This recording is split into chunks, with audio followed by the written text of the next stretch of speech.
Praise the lord. మీ అందరికీ ప్రభువైన యేసుక్రీస్తు నామములో హృదయపూర్వక వందనాలు తెలియజేస్తా ఉన్నాను. నిన్నటి రోజున జరిగినటువంటి ఆ దారుణాన్ని గురించి తెలుసుకొని చాలా వేదన పడ్డాను. వాస్తవానికి నిన్నటి నుంచే చాలా డిస్టర్బ్గా ఉన్నాను నేను. ఎందుకంటే ఒక మంచి దైవజనుణ్ణి మనం కోల్పోయామన్నది స్పష్టం. ప్రవీణ్ పగడాల మంచి దైవజనుడు, దేవుని కొరకు రోషం కలిగినటువంటి వ్యక్తి, ప్రభు సేవలో చాలా కష్టపడ్డాడు. దేవుని కృపలో ఇప్పుడున్న పరిస్థితుల్లో ఇంకా అద్భుతంగా వాడుకల్లోకి వచ్చినటువంటి పాత్రగా కనపడ్డాడు. కానీ ఇలా ఇంత సడన్గా ఇంత దారుణం జరిగిద్దని అసలు ఊహించలేదు. నిన్నటి రోజున ఈ విషయం తెలిసినప్పుడు ఇంకా డిస్టర్బ్ అయిపోయింది నా మనసు. దైవజనుడికి అలా జరగటం, అది పరిశీలిస్తే అర్థమవుతుంది పథకం ప్రకారమే జరిగిన దారుణం అని. అది యాక్సిడెంటల్గా చిత్రీకరించినట్టుగా కనపడుతుంది. అది దుర్మార్గం చేసిన విషయమే అని అర్థమవుతుంది. ఆ ఫొటోసు, ఆ వీడియోస్ చూస్తున్నప్పుడు అది దుర్మార్గం జరిగింది, దైవజనుని పొట్టన పెట్టుకున్నారన్న విషయమే అర్థమవుతుంది. సరే, ఏది ఏమైనా పోస్ట్ మార్టం నివేదిక వచ్చిందాకా మనం ఏది కూడా అనటానికి లేదు కాబట్టి చూద్దాం. చట్టం ఉంది, న్యాయ వ్యవస్థ ఉంది. వాళ్ళు ఎలాంటి సమాచారాన్ని ఇస్తారో అది కూడా మనం కనిపెట్టుకోవాలి. ఆ కుటుంబం చాలా వేదనలో ఉండి ఉంటారు కనుక వాళ్ళ కోసం ప్రార్థన చేయాలి. ఆ కుటుంబం కోసం ప్రార్థన చేయండి. ఆయన ద్వారా నడిపించబడే సంఘాల కోసం ప్రార్థన చేయండి. నేను కూడా చేస్తాను.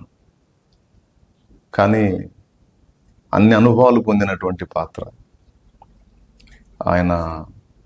సబ్జెక్ట్ వైడ్గా కానీ, అనుభవాల వైడ్గా కానీ, ప్రేమ విషయంలో కానీ ఆయన గురించి నాకు తెలిసినంత వరకు, అలాగే నేను విన్నదాన్ని బట్టి శ్రేష్టమైన దైవజనుడు. గడిచిన కాలంలో ఒక పర్యాయం ఆయన నేను ముఖాముఖి కలుసుకున్నాం. గంటన్నర డిస్కషన్ కూడా చేసుకోవటం జరిగింది.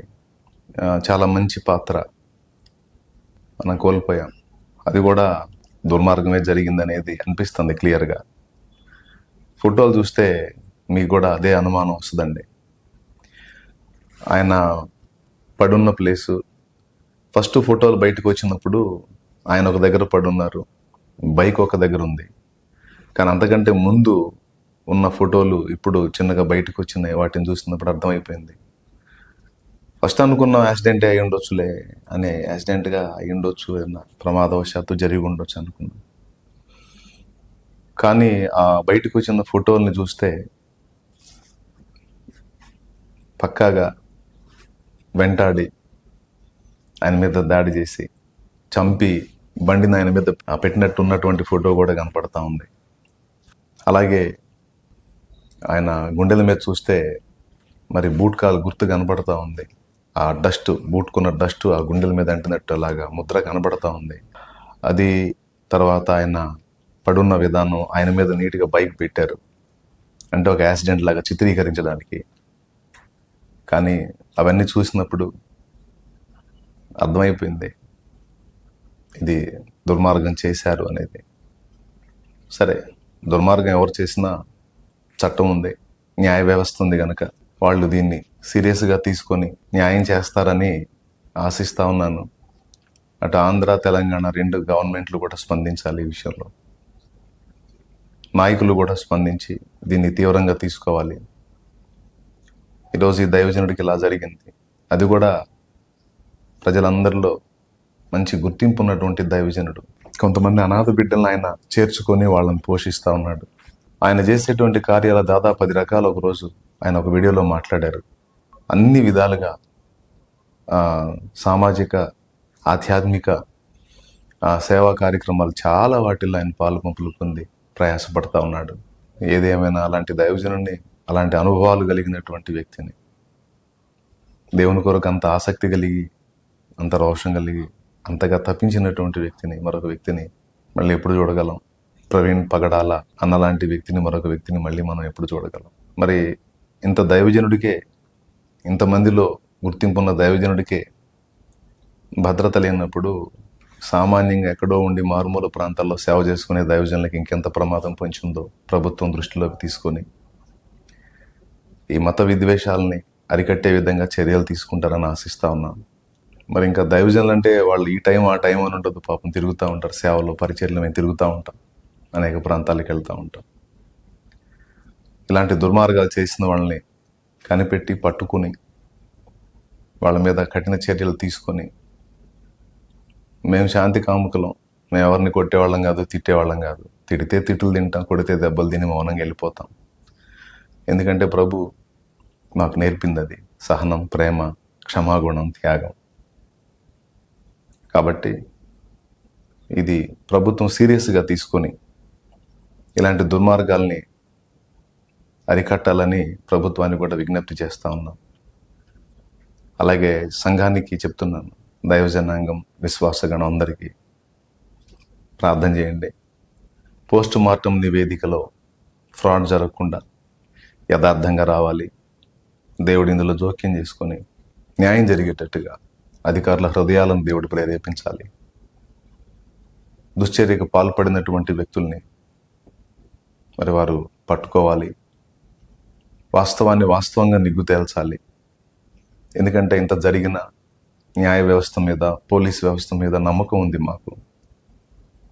మా దైవజనులు అందరూ అమాయకంగా మాట్లాడుతున్న మాట అదే, మేము మాట్లాడుతున్న మాట అదే. ఫస్ట్ దేవుడు, తర్వాత న్యాయ వ్యవస్థ. కాబట్టి ఇది అందరూ పరిగణలోకి తీసుకొని సరైనటువంటి చర్యలు తీసుకొని ఇలాంటి దుర్మార్గాలు మళ్ళా పునరావృతం కాకుండా జాగ్రత్త తీసుకుంటారని ఆశిస్తా ఉన్నాను. అధికారుల హృదయాలను దేవుడు ప్రేరేపించేటట్టు ఆ కుటుంబం కోసం కూడా ప్రార్థన చేద్దాం. సంఘటితంగా ఉందాం. ఎవరి సిద్ధాంతాలు వాళ్ళే, ఎవరి డినామినేషన్ వాళ్ళది. అయినప్పటికీ మనందరం క్రీస్తు రక్తమును బట్టి ఒకే కుటుంబానికి చెందిన వాళ్ళం, మనందరం దేవుని బిడ్డలం, క్రైస్తవులం. కాబట్టి సంఘటితమై పోరాడాల్సినటువంటి సమయం ఆసన్నమైంది. జాగ్రత్తగా ఉండడమే కాదు, జాగ్రత్తగా కలిసి పోరాడాల్సినటువంటి పరిస్థితి కూడా ఉంది. కనుక దృష్టిలో పెట్టుకొని మెలకువగా ఉంటారని మిమ్మల్ని కూడా హెచ్చరిస్తా ఉన్నాను. రండి, చిన్న ప్రార్థన చేద్దాం ఆ కుటుంబం కోసం, ఆ దైవజనుడిని ఆనుకొని ఎంతమంది ఉన్నారో వారందరి ఓదార్పు కోసం, ఆదరణ కోసం ప్రార్థన చేద్దాం. ప్రార్థన. ప్రేమ కలిగిన తండ్రి, పరిశుద్ధుడు అయిన దేవానికి వందనాలు. మా సహోదరుడు, నీ ప్రియ కుమారుడు, మాకు అత్యంత ఆత్మీయుడు పగడాల ప్రవీణను బట్టి నీకు స్తోత్రాలు చెల్లిస్తా ఉన్నాను. నిన్నటి వేళ నీ దాసుని నీ మహిమలో నీకు తీసుకున్నాం. పరిశుద్ధ బైబిల్ గ్రంథంలో నీ కోసం నిలిచినటువంటి పరిశుద్ధులు అనేకులు నా ప్రభువా హతసాక్షి మరణం పొందారు. హతసాక్షుల కవిలలో నీ దాసుని పేరు కూడా చేర్చినందుకు నీకు వందనాలు. నీ దాసుని కూడా ఆ విధంగా నువ్వు గైకొన్నందుకు స్తోత్రాలు. భౌతికంగా ఎడబాటును బట్టి మేము దుఃఖపడుతున్నాం, కానీ నీ కుమారుడైతే చెప్పన్న సఖ్యమును మహిమాయుక్తమైన సంతోషంలో ఉంటాడు, పరిశుద్ధులందరినీ కలుసుకుంటూ ఉంటాడు. కానీ ఆయన కోల్పోయినటువంటి సంఘాలు, కుటుంబం, సేవకులు, విశ్వాసులు, పరిచారకులు అందరూ దుఃఖ సాగరంలో ఉంటారు.